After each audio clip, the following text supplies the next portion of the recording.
See, the Earth couldn't be this spinning ball right here because 70% of the Earth is water, and water doesn't bend convexly around the exterior of a spinning sphere in a vacuum. That would defy physics, including fluid statics.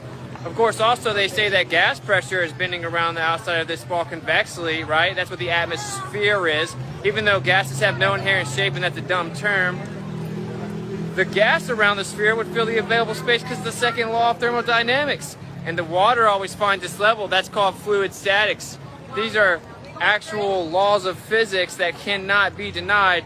But when it comes to the magic spinning cartoon ball Earth in a vacuum that only NASA can see, and we're supposed to believe even though they admit it's just cartoons, well, it defies all the physics. It has magical powers. And what gives them the magical powers is that we give them $60 million a day. That's right, NASA takes $60 million a day of our tax money to tell us that the Earth defies physics, and then they give us cartoons, and that proves it.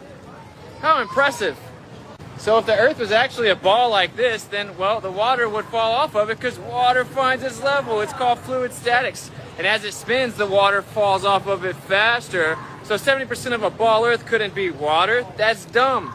Of course, we've actually measured the Earth and doesn't have a radius of 3,959 miles or a circumference of 24,901 miles, because that means it has to bend at a rate of 8 inches per mile squared, which means you see the Earth curvature at 1.225 times the square root of the observer's height in feet. So at 1 foot off the surface of the Earth, you just see Earth's curvature from 1.2 miles away. But we see horizons over 10 miles away from 1 foot off the surface of the Earth, requiring the radius to be over 250,000 miles, and they claim it's under 4,000 miles. What a clown world. Welcome to Clown World. But hey, guys, you should probably not listen to any empirical evidence or laws of physics because the government would never lie to you. They just took over this year and told you to be scared of oxygen, but they love you, and they did it to help you.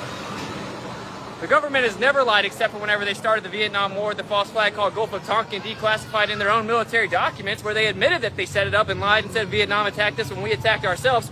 But that was the only time that the government's ever lied, except for also maybe 9/11 when they said a passport flew out of fire and it was unscathed and showed us where the bad guy was, and then we had weapons of mass destruction to justify a 10-year ideological war that never ended.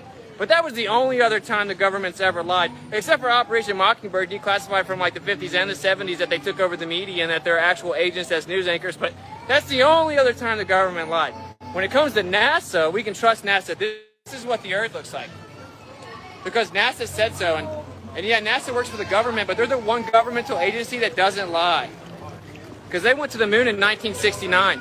They can't go back because the technology is a difficult process to build it back, and they accidentally destroyed it. And technology gets worse over time, and my iPhone 12 Pro has more processing capability than a warehouse of computers in '69.